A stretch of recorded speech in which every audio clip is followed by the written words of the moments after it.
I'd like to call the attention of our colleagues to this chart on the status quo that the business community is asking each and every one of us to endorse today.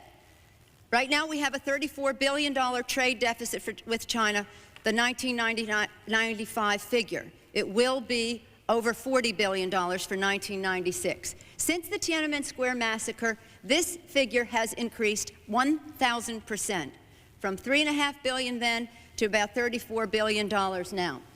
In terms of tariffs, I think it's interesting to note that the average U.S. MFN tariff on Chinese goods coming into the United States is 2%, whereas the average Chinese MFN tariff on U.S. goods going into China is 35%. Is that reciprocal?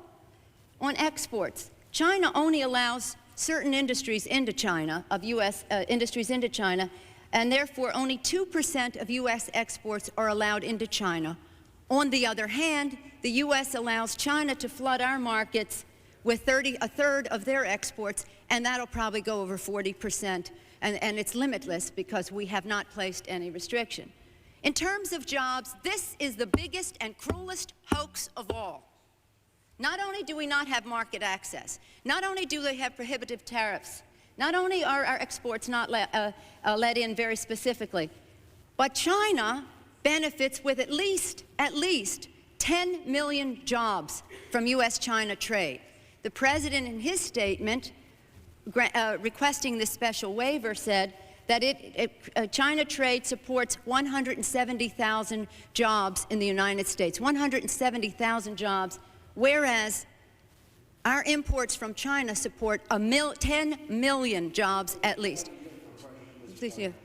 You're saying that 170,000 jobs are created in the United States by the China trade, but aren't there many more jobs that are lost in the United States? Well, that's my point that I was getting to. I appreciate the gentleman for focusing on that. The fact is that U.S.-China trade is a job loser.